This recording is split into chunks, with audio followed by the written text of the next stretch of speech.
በድሮ ጊዜ አምር የተባለ ነጋዴ ነበር። ይህ ነጋዴ ከሚስቱ ጋር ይኖራል። ልጆች ግን አልነበሩትም። ሁል ጊዜ ምን አለ ልጆችን ወልጄ እንደሌላው ሰው ባሳደግኩኝ፣ ከኔ ጋር ንግድን እየሰራ ንግድን ባስተማርኩት እያለ ያስብ ነበር።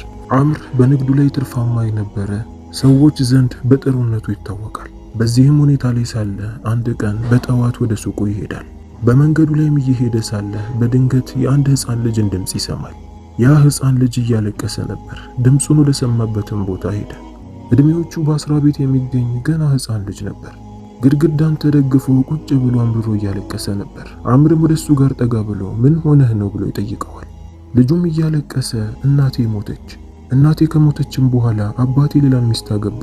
ያገባት ሚስት እኔና እህቴን አትወደንም ነበር፣ ሁል ጊዜ እንዳሰቃየችን ነው። አባታችን ከሥራ ሲመለስ ያላደረግነውን ነገር አደረጉ እያለች አባታችን እንዲመታንና እንዲጠላን ታደርጋለች። የሷ ግፍና በደል ሲበረታብን ነው እኔና እህቴ ያንን ቤት ለቀን ለመውጣት አሰብን። ወጥተን እየሮጥን ሳለ እኔ ከፊት ለፊት ነበርኩኝ። በድንገትም ብዙ ከራኩኝ በኋላ ዞር ብዬ ስመለከት እህቴን አጣኋት። በየቦታው እየዞርኩኝ ስለሷ ጠየቅኩኝ፣ አፈላለኩኝ፣ ነገር ግን ላገኛት አልቻልኩም አለው። አምርም ይህንን ሲሰማ ለልጁ ያዝንለትና ና አብረን እንፈልግ ይለዋል። ሱቁን ላለመክፈት የሚወስንና በየቦታው እየሄደ የ10 ዓመት ሕፃን ልጅ የሆነችን ሴት አያችሁ እንዴ እያሉ ማፈላለግ ጀመሩ። በየቦታው ያጠያየቁ ሄዱ፣ ነገር ግን ሊያገኟት አልቻሉም። አምርም ያንን ሕፃን ልጅ ብቻውን ትቶት ሊሄድ አልፈለገም ነበር። ወደ ቤትህ መመለስ የማትፈልግ ከሆነ ከኔ ጋር መኖር ትችላለህ፣ ወደ ቤት ይዤ ልሄድ አለው። ከገበያም ጥሩ ልብስን ገዛለትና ወደ ቤቱ ሄዶ ለሚስቱ ይህንን ሕፃን ልጅ ወደ ውስጥ አስገብተሽ ሰውነቱን ካጠብሽው በኋላ ልብሱን አልብሽው ይላታል። የአምር ሚስት መጀመሪያ ልጁን ስትመለከተው ቀልቧ አልወደደውም ነበር። የባሏን ትዕዛዝ ተቀብላ ልጁን አስገባችው። ወደ ውስጥ ማስገብታ አጥባ ልብሱን ትቀይርለት ጀመር። ልጁ ያለው ጥሩ ስነ ምግባር፣ የሚናገራቸው የሚያሳዝኑ ንግግሮችና አንደበተ ጣፋጭነቱን ስትመለከት በጣም ወደደችው። በድንገትም እናት አባትህ የት ናቸው ብላ ጠየቀችው። ያ ሕፃን ልጅም ስሙ ሃሩን ነበርና ማልቀስ ጀመረ። እናታችን ጥላን ሞታለች፣ አባታችን ደግሞ እኛን አይወደንም ማለት። የአምር ሚስት ይህንን ስትሰማ ሃሩንን እቅፍ አደረገችው። አብሽር እኛ አለንልህ እሺ ያለችው። ልጁም ወደ አምር ጋር ይሄዳል። ሁኔታው ተቀይሯል፣ ልብሱም አምሮበታል። አምርም ለልጁ ረቦሃል እንዴ ብሎ ይጠይቀዋል። ሃሩንም አፍሮ አንገቱን አወዛወዘለት። ወዲያውኑ የአምር ሚስት ጥሩ ምግብን አቀረበችለትና መብላት ጀመሩ። ሃሩን የሚያሳየው ጥሩ ስነ ምግባርና ፈገግታ የአምርንና የአምርን ሚስት ቀልብ ገዝቶ ነበር። አምርም ለሃሩን ነገ በጠዋት ወደ ሱቅ አብረን እንወጣና ከኔ ጋር ሱቅ እየዋልክ የንግድን ሥራ ትማራለህ። ለዛሬ እዚህ ሆነህ እረፍት አድርግ። እኔ ወደ ከተማው ወጥቼ እህትህን ልፈልጋት። በከተማው ላይ የማውቃቸው ብዙ ጠባቂዎች አሉ፣ እነሱን እየሄድኩኝ እጠይቃቸዋለሁ ይለዋል። ሃሩንም እህቴን መጥፎ ነገር አይነካትማ ብሎ አምርን ይጠይቀዋል። አምርም አብሽር ምንም አትጨነቅ፣ እህትህ ምንም አትሆንም፣ በሰላም ትገኛለች። ከተገኘች በኋላ ከፈለጋችሁ ወደ ቤታችሁ ትመለሳላችሁ፣ ከፈለጋችሁ ደግሞ ከኛ ጋር መኖር ትችላላችሁ ይለዋል። ሃሩንም ይህንን ሲሰማ አይ ወደ ቤታችንማ መመለስ አልፈልግም፣ ብንመለስ ራሱ አይቀበሉንም ይለዋል። አምርም ከቤት የወጣችሁበት ምክንያት ግን ምንድን ነው ብሎ ሃሩንን ይጠይቀዋል። ሃሩንም አባታችን ለንግድ በወጣ ጊዜ አዲስ ያገባት ሚስቱ አባታችን ገንዘቡን ከሚያስቀምጥበት ቦታ ላይ በድብቅ ታወጣውና በቤቱ አቅራቢያ ባለ ጓሮ ላይ ቆፍራ ትቀብረዋለች። ከዛም እኛ ላይ የምታደርግብን ግፍና በደል ሲበረታ ከእህቴ ጋር ተመካክሬ ቤቱን ለቀን ወጣን። ለካ ያቺ መጥፎ እናት አባታቸው በተመለሰ ሰዓት ደብቃበት የነበረውን ንብረት የገዛ ልጆቹ ሃሩንና እህቱ እንደሰረቁ አድርጋ ከሰረቁም በኋላ ሲታወቅባቸው ንብረቱን ይዘው እንደጠፉ አድርጋ ነበር የነገረችው። በዚህም የሃሩን አባት በጣም ተናዶ ነበር። ካገኘኋቸው መቼም አልለቃቸውም ብሎ ዝቷል። ይሄ ነገር እንደታሰበላቸው ግን አያውቁም። ሃሩንና እህቱ መንደሩን ለቀው መሮጥ ጀመሩ። ነገር ግን በማምለጥ ላይ እያሉ ነበር የእህቱን እግር ድንጋይ ይመታትና መሬት ላይ ትወድቃለች። መነሳትም አቅቷት ቁጭ ብላ ማልቀስ ጀመረች። ሳታስበውም ወንድሟ ሃሩን ጥሏት ይሄዳል። ብዙ መንገድም ከሷ ርቆ ይሄዳል። መነሳት አቅቷት የደረሰባት ጉዳት በጣም አሟት ስለነበር ቁጭ ብላ ስቅስቅ ብላ ማልቀስ ጀመረች። መንቀሳቀስ አቃታት። በዚህ ሰዓት ነበር ሴት ልጃገረዶችን ጭኖ የነበረ ፈረሰኛ ወደ እሷ ጋር ሲመጣ የተመለከተችው። ፈረሰኛውም ከፈረሱ ላይ ወርዶ ወደ እሷ ጠጋ ይልና ምን እንደሆነች ይጠይቃታል። የሃሩን እህትም ትንሽ ካሰበች በኋላ እንዲህ አለችው፣ ከቤተሰቦቼ ጋር ነበርኩኝ፣ በድንገት ከነሱ ጋር ተለያየው። መንገዱም ጠፍቶብኝ እየፈለግኳቸው ሳለ ነበር እንቅፋት ይመታኝና እዚህ ቁጭ ብዬ ማልቀስ የጀመርኩት ትለዋለች። ፈረሰኛውም ይህንን ሲሰማ እኔ ወደ አንቺ መምጣቴ ለጥሩ ነው፣ የዚህ መንደር ነጋዴዎች ካገኙ አይምሩሽም። ወደ ገበያ አውጥተው ባሪያ አድርገው ለሰው ይሸጡሻል። እንደዛ ከሚያደርጉስ ወደ ንጉሱ ቤተ መንግስት ልውሰድሽ። ከኔ ጋር እንደምትመለከችው ብዙ ልጃገረዶች አሉ። ወደ ቤተ መንግስት ወስጄሽ እዛ ብትኖር ይሻላል። እዛ ጥሩ እንክብካቤ ይደረግልሻል ይላታል። የሃሩን እህትም አማራጭ ስላልነበራት ከነሱ ጋር አብራ ለመሄድ ትወስናለች። ወደ ሰረገላውም ላይ ወጥታ ከነሱ ጋር አብራ መሄድ ጀመረች። ውስጥ የነበሩት ልጃገረዶች በሷ እኩያ ያሉ እና በእድሜ ተቀራራቢ ነበሩ። ወደ ቤተ መንግስቱም ስትደርስ ያየችው ነገር ያስገርማት ጀመር። እውነትም ትልቅ ቤተ መንግስት፣ ብዙ ጠባቂዎች የነበሩት፣ ብዙ ሰራተኞች የነበሩት ነበር። ወደ ውስጥም እንደገቡ ፊት ለፊት ተደርድረው እንዲቆሙ አደረጓቸው። ወዲያውኑም የንጉሱ ሚስት ትወጣና ፊት ለፊታቸው ትቆማለች። ልጃገረዶቹን ይዟቸው የመጣው ፈረሰኛ ነጋዴ ነበር። ንግስቲቱ 4 ልጃገረዶችን አምጣልኝ ብላ አዛው ነበር። እሱ እንደ 5ኛ የሃሩንን እህት ጨምሮ ይዞላት ይመጣል። ንግስቲቱ ስታያቸው ስለወደደቻቸው ላመጣቸው ነጋዴ ጥሩ ደሞዝን ትከፍለውና ወደ መጣበት ይመለሳል። 5ቱን ልጃገረዶች የሃሩንንም እህት ጨምሮ ወደ ውስጥ ታስገባቸውና ተጣጥበው ልብስ እንዲቀይሩ ጥሩ ልብስን ትሰጣቸዋለች። የንጉሱ ሚስትም እኔ የምፈልገው እኔ ዘንድ ጥሩ ግጥሞችን እየገጠመ እንግዶች ሲመጡ እነሱን የሚያዝናና የሚያስደስትን የምፈልገው ግጥምን እንድትማሩ አድርጌ በዚህ ላይ ጎበዝ የሆነው ከኔ ጋር ሲሆን ደከም ያለችዋና ሰነፏ ግን ተራ ሰራተኛ እንድትሆን አድርጋለሁ ትላለች። የሃሩን እህትም የወንድሟ ጉዳይ ቢያስጨንቃትም ጎብዛ በዛ ቤተ መንግስት ላይ ጥሩ ቦታን አግኝታ ለመኖር ወሰነች። በዚህ በኩል ሃሩን ከአምር ጋር ሆኖ ንግድን መማር ጀመረ።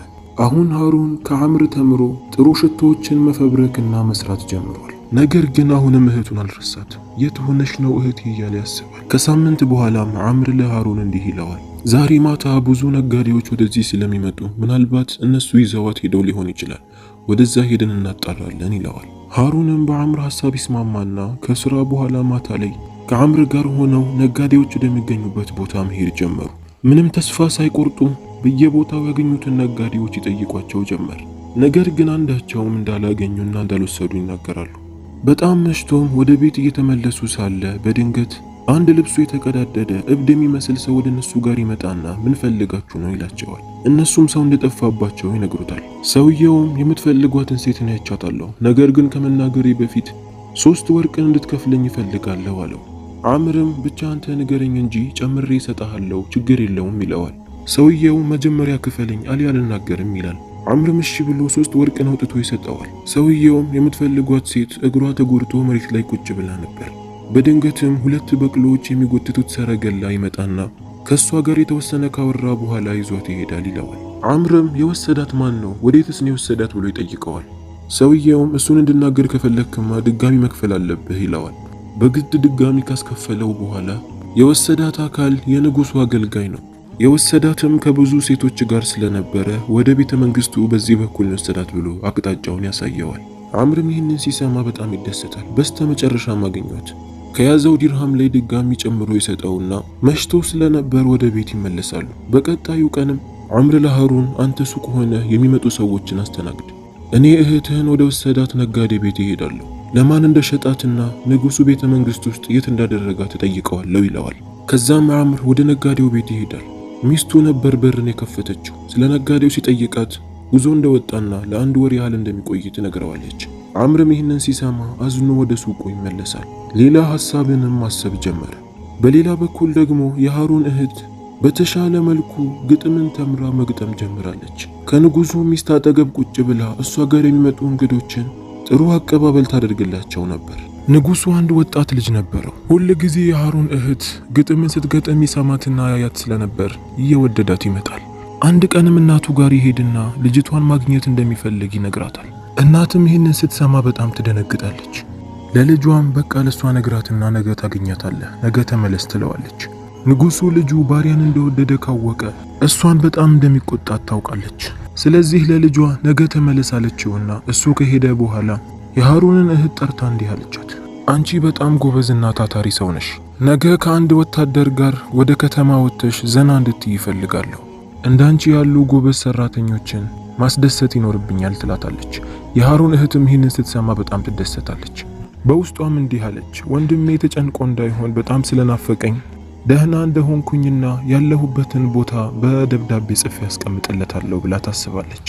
ከደስታዋ ብዛት ማታ አልተኛችም ነበር። ጠዋት ላይም የንጉሱ ሚስት አንድ ወታደርን ጠራችና ይህችን ልጅ ከከተማ አውጥተህ ይዘሃት ሂድ፣ እዛ ላለ ለአንዱ ሰው ሽጣት፣ ወደዚህ መመለስ የለባትም፣ ብቻህን ተመለስ ብላ ታስጠነቅቀዋለች።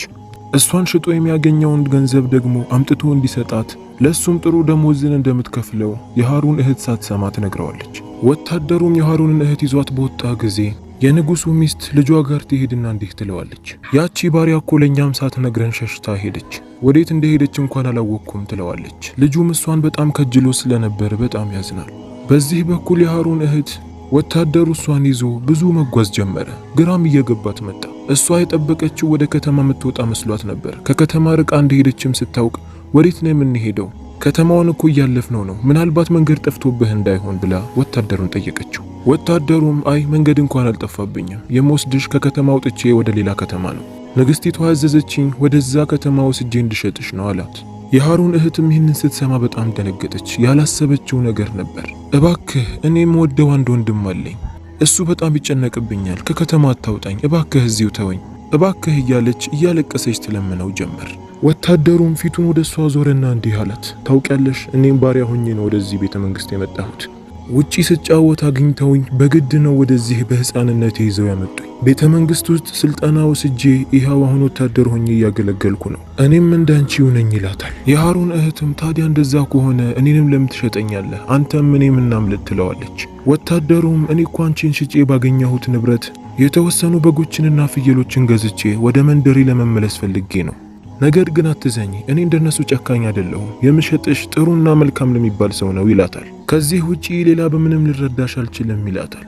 የሃሩን እህት ምንም አማራጭ ስላልነበራት ዝም ብላ መሄድ ጀመረች። ለ3 ቀን ሙሉ ከተጓዙ በኋላ ወደ ፈለጉበት ቦታ ይደርሳሉ። ወታደሩም ለሃሩን እህት እንዲህ አላት፣ የዚህ ሀገር ንጉስ ከኛ ሀገር ንጉስ ጋር ጥል ላይ ነው ያሉት። ስለዚህ ጥንቃቄ ማድረግ አለብን፣ ከዛ እንደመጣን ማሳወቅ የለብንም ይላታል። የሃሩን እህትም በየቦታው ያሉ ወታደሮች ተዘጋጅተውና ታጥቀው ስትመለከት በጣም ትገረማለች። ወታደሮቹ ማስቆመው ይጠይቋቸዋል። እነሱም ከዛ ሀገር ሳይሆን ከሌላ ቦታ እንደመጡ አስመስለው ይነግሯቸውና ወደ ውስጥ ይገባሉ። የሃሩን እህትም ትንሽ ካሰበች በኋላ እኔ አንድ ሐሳብ አለኝ፣ ይሄ ሐሳብ ለአንተም ለኔም ይጠቅመናል ትለዋለች። ወታደሩም ሐሳቡ ምንድነው ይላታል። የሃሩን እህትም የዚህ መንደር ንጉስ ጋር ይዘኸኝ ሂድ። ወታደሩም ይህንን ሲሰማ አንቺ በእኔ ተጠቅመሽ ልታመልጪ ከሆነ በጣም አዝንብሻለሁ ይላታል። የሃሩን እህትም መቼም ይህንን እንደማታደርገውና መቼም እንደማትተው ትነግረዋለች። በሐሳቡም ከተስማሙ በኋላ ወታደሩ የሃሩንን እህት ይዞ በዛ መንደር ላይ ወዳለው ንጉስ ጋር ይዟት ይሄዳል። የሀገሪቱ ንጉስም እነሱን በተመለከታቸው ጊዜ የምረዳችሁ ነገር አለን ብሎ ይጠይቃቸዋል። የሃሩን እህትም እኛ ባንተ ሰራዊት ላይ መሳተፍ እንፈልጋለን በነጻነት ትለዋለች። ንጉሱም ይህንን ሲሰማ በጣም ይደሰታል። እንዲህ አይነት ደፋርና ጀግና ሰው በጣም ወዳለሁ፣ ነገር ግን እናንተ ገና ናችሁ ይላቸዋል። የሃሩን እህትም እሱን ማወቅ የምትፈልግ ከሆነ ቀስትን አምጣልኝ አለችው። ንጉሱም እሷ በፈለገችው መሰረት ቀስትን ያስመጣላታል። የሃሩን እህትም ቀስቱን ተቀብላ መወርወሪያውን አሳምራና አስተካክላ ከያዘች በኋላ በተቀመጠላት የኢላማ ቦታ ላይ ተወረወረዋለች። በሚገርም ሁኔታ ታርጌት ባደረገችው ቦታ ላይ ቀስቱ ሄዶ ያርፋል። ንጉሱም ይህንን ሲመለከት በጣም ይገረምና ወደ ራሱ አስጠግቶ ያዋራቸው ጀመረ። ንጉሱም የሃሩንን እህት ስምሽ ማን ነው ብሎ ይጠይቃታል። ስሟ ኑራ እንደሆነ ትነግረዋለች። ታሪክሽን ማወቅ እፈልጋለሁ፣ ስለ ታሪክሽን ማጫውችኝ ይላታል። ኑራም አባቷ ከብረት የተለያዩ መሳሪያዎችን እንደሚሰራ እሷንና ወንድሟን የቀስት ውርወራን እንደሚያስተምራቸው፣ ነገር ግን የሚወዷት እናታቸው በሞተች ሰዓት አባታቸው ሌላን ሚስት አግብቶ ያቺ ሚስት እነሱ ላይ በጣም መጥፎ እንደሆነች፣ ባልሆነ ነገር አባታቸው እንዲጣላቸው እያደረገች የእሷ ግፍና በደል ሲበረታባቸው ቤቱን ለቀው እንደወጡ እየሸሹም ሳለ በድንገት ወንድሟ ከሷ እንደራቀ እሷ ተጎድታ መሬት ላይ ተቀምጣ ሳለ የዛ ሀገር ንጉስ ባሪያ አድርጎ እንደወሰዳት ሁሉንም ነገር ትነግረዋለች። ከሷ ጋር በቤተ መንግስት የነበሩ ብዙ ልጆች እንደተበደሉ ቤተሰባቸው ሳይፈቅድ በግድ ለንጉሱ ባሪያ አድርገው እንደሚሸጡ ሁሉንም ነገር ለዛ ንጉስ ትነግረዋለች። ንጉሱም ለሁለቱ በእኔ ጦር ላይ ተሳትፋችሁ ጥሩ እንቅስቃሴን የምታሳዩ ከሆነ በየወሩ ደሞዝን አስብላችኋለሁ፣ ለእናንተም ጥሩ ስራ ይሆናል። ለዛሬ እረፍት አድርጉና ነገ የምንሰራውን ነገር ነግራችኋለሁ ይላቸዋል። በሌላ በኩል ደግሞ የኑራ ወንድም ሃሩን በሽቶ ስራ ላይ ተሰማርቶ ጥሩ ብቃትን ከማምጣቱን ባሻገር ብዙ የሕክምና መጽሐፎችን እያነበበ ትርፍ ጊዜውን በሱ ያሳልፍ ነበር። አምርም የልጁ ፍላጎትና ወኔ በጣም ስላስደሰተው ብዙ አይነት መጽሐፎችን እየገዛ ይሰጠው ነበር። ሃሩን ያገኘውን ትርፍ ጊዜ ያንን የሕክምና መጽሐፍ በማጥናትና ተግባር ላይ በማዋል ያሳልፍ ነበር። አምርም ኑሯን ሽጧት የነበረው ነጋዴ ሲቆይበት ራሱ ወደ ንጉሱ ጋር ለመሄድ ይወስናል። ወደ ቤተ መንግስቱም ሄዶ ለወታደሮቹ አለቃ እንዲህ ይለዋል። ወደዚህ የመጣች አንድ ትንሽዬ ባሪያ አለች። እሷን ገብተህ አጣራልኝ፣ እዚህ እንዳለችና እንደሌለች በምን ሁኔታ ላይ እንዳለችም ንገረኝ። ይህንን የምታደርግልኝ ከሆነ ጥሩ ደሞዝን እከፍልሃለሁ ይለዋል። የወታደሮቹም አለቃ እሺ ነገ ተመልሰህና ይለዋል። በቀጣዩ ቀንም አምር ብዙ ወርቆችንና ብሮችን ይዞ የወታደሮቹን አለቃ ለማግኘት ይመጣል። ያልኩህን ነገር አሳካህልኝ፣ ልጅቷ ተገኘች፣ በምን አይነት ሁኔታ ላይ ያለችው ብሎ የወታደሮቹን አለቃ አምር ይጠይቀዋል። የወታደሮቹም አለቃ አዎ ጠይቄ ነበር፣ ነገር ግን በሚያሳዝን ሁኔታ አሁን የለችም። የንጉሱ ልጅ እሷን ወዷት ስለነበር እናቱ ልጅቷን ከዚህ ቤተ መንግስት አውጥታ ወደ ሌላ ቦታ ሄዳ እንድትሸጥ አድርጋለች። የሚገርመው ነገር የንጉሱ ልጅ አሁን ታሟል። ሁሌ ስለሷ እያሰበና እየተጨነቀ ህመም ላይ ወድቋል። አንድም ሰው ሊያክመው አልቻለም። ሁል ጊዜ መተከዝና መተኛት ሆኗል ስራው ይለዋል። አምርም በጣም ያዝናል። ንጉሱ ቸኩሎ እሷን አርቆ ወደዛ በመሸጡ ይናደዳል። ነገር ግን ምንም አይነት አማራጭ ስላልነበረው የወታደሮቹን አለቃ ትቶ ቤተ መንግስቱን ለቆ ወደ ቤቱ ይመለሳል። በመንገድ ላይም እየተመለሰ ሳለ ልጆች ግጥምን እየገጠሙ ሲጫወቱ ይመለከታል። በግጥማቸው ላይ ስለ ሃሩን እህት ኑራ ነበር እየገጠሙ የነበረው። ከዚህ ቤተ መንግስት ወጥታ ወደ ንጉሱ ጠላት ወደ ሆነው ሀገር ሄዳ እዛ እንደተሸጠች እንዲሁም ስለሷ ጥሩነትና ጀግንነት እየገጠሙ ይጫወቱ ነበር። አምርም ይህንን ሲሰማ የሚገጥሙላት ሴት እውነትም የሃሩን እህት ትሆናለች ብሎ አሰበ። ከዛም እነሱን ትቶ መንገዱን ይቀጥላል። በዚህ በኩል የሃሩን እህት ኑራ ጥሩ እንቅስቃሴን እያደረገች ነው። ንጉሱም ወታደሮቹም የተገረሙባትን አንድ ጥሩ ስራን ሰራችላቸው። ተንቀሳቃሽ የሆነ አነስተኛ ማስወንጨፊያን ሰራችላቸው። ንጉሱ ጋርም ሄዳ ንጉስ ሆይ እኔ የመጣሁበት ሀገር የዛ ንጉስ ብዙ ሰዎችን ባሪያ አድርጎ ይወስዳል። የብዙ ወላጆችን ትንንሽ ልጆች አስገድዶ እየወሰደ እዛ የሱ ባሪያ እያደረገ ያሰራቸዋል። ከዚህም ሀገር የተወሰዱ ብዙ ህፃናቶች አሉ። ስለዚህ አሁን ይህንን አቅም ይዘን እነሱ ልንዋጋቸውና ምርኮኛ የሆኑብንን ልጆች ልናስፈታ ይገባል ትለዋለች። ንጉሱም ይህንን ሲሰማ ንግግርሽ ትክክል ነው፣ ነገር ግን መጠበቅ ያለብን ነገር አለ። እናንተ ሀገር ብዙ መሳሪያ ስለሚገኝ ወደዛ የላኳቸው የተወሰኑ ወታደሮች አሉ የተሻሉና ጠንካራ የሆኑ መሳሪያዎችን እንዲያመጡልኝ። ስለዚህ እነሱን እስኪመጡ ድረስ መጠበቅ አለብን ይላታል። ኑራም ይህንን ስትሰማ ወደ ማን ጋር ነው የላካቸዋቸው? መሳሪያ የሚሸጠው ሰው ስሙ ማን ነው ብላ ትጠይቃቸዋለች። ንጉሱም ስሙንማ ላንቺ አልነግርሽም ይላታል። ኑራም ያ ሰው ኢብራሂም ነው፣ ሚስቱ ደግሞ ሩቀያ ትባላለች። ንጉሱም ይህንን ሲሰማ በጣም ደነገጠ። እንዴት ልታውቅ ይቻልሽ አላት። ኑራም ያ ሰው እኮ አባቴ ነው፣ ሩቀያ ደግሞ እናቴ ከሞተች በኋላ ያገባት አዲሱ ሚስቱ ናት። እሷ እኮ ናት ከአባታችን ጋር ተጣልተን ከቤት እንድንሸሽ ያደረገችን ትለዋለች። ወዲያውኑ የንጉሱ አማካሪ ንጉሱ ጋር ይመጣና እንዲህ ይለዋል። የምንፈልገውን አይነት መሳሪያ እኮ ኑራ ሰርታዋለች፣ ኑ ላሳያችሁ ብሎ ንጉሱን ይዞት ይሄዳል። ንጉሱም ኑራ ከተወሰኑ ወታደሮች ጋር ሆነ የሰራቸውን ማስወንጨፊያ ሲመለከት በጣም ይገረማል። ለብዙ ጊዜ ስንፈልገውና ስንጠብቆ የነበረው እኮ መሳሪያ ይሄ ነው። እዛ የሄዱትን ወታደሮች እስኪመለሱ መጠበቅ አይጠበቅብንም። ነገውኑ ወደዛ ሄደን ስራችንን እንጀምራለን አለ። ከዛም ንጉሱ ወታደሮቹ ጋር ይሄድና ፊት ለፊታቸው ቆሞ የምንጠብቀው ቀን ደርሷል፣ ነገ ጉዟችንን እንጀምራለን። ሁላችሁም ጊዜያችሁን ሰውታችሁ እዚህ የመጣችሁ ልጆቻችሁ በግድ ተወስደው የአበዳይ ንጉስ ጋር የታሰሩባችሁና የተማረኩባችሁ፣ ለወታደሮች ምግብን በማቅረብና በማብሰል ስትንቀሳቀሱ የነበራችሁ ሴቶችን በጣም እናመሰግናለን። ነገ የምንጠብቀው ቀን ስለደረሰ ሁላችንም ነሻጣችንን ጨምረን ወደዛ ቦታ እንሄዳለን፣ ልጆቻችንንም ከታሰሩበት እናስፈታለን ይላል። በዚህ በኩል የኑራ ወንድም ሃሩን የሕክምና ስራውን አስተማሪ ጋር ሄዶ እንኳን በተግባር መማር ጀምሯል። አምር ለሕክምና የሚሆኑ ብዙ ቁሳቁሶችን ያቀርብለታል። ሃሩን ደግሞ በተማረው መሰረት መድኃኒቶችን እየሰራ መሸጥ ይጀምራል። ኑራ ያለችበት መንደር ንጉሱ ወታደሮችን ይዞ በመንገድ ላይ ያገኘውን መንደር ሁሉ እያነሳሳና ቁጥራቸውን እየጨመረ ወደዛ መሄድ ይጀምራል። ሁሉም በነሻጣ ላይ ነበር። ሁሉም ልጆቹን ማስፈታት ይፈልጋል። እልህ ይዞት ሽማግሌውም ወጣቱን በቻለው ታጥቆ ለመሄድ ተነስቷል። ወደ ንጉሱ ቤተ መንግስትም ደርሰው ልጆቻቸው በተማረኩት ቦታ ላይ በያዙት ማስወንጨፊያ ማስወንጨፍ ይጀምራሉ። በዚህም ሰበብ ተማርከው የነበሩ ልጆችን በተወሰነ መልኩ ማስለቀቅ ይችላሉ። ንጉሱም ይህንን ሲያውቅ በጣም ይናደዳል። ሊበቀላቸውም ይፈልጋል።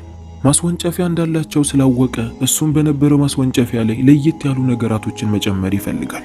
አምር ስለሚያቀርባቸው መድኃኒቶች ሰምቶ ስለነበር እሱን ያስጠራውና ለጦር የሚሆኑ ኬሚካሎችን የሚሰራለት ከሆነ ብዙ ገንዘብን እንደሚከፍለው ይነግረዋል።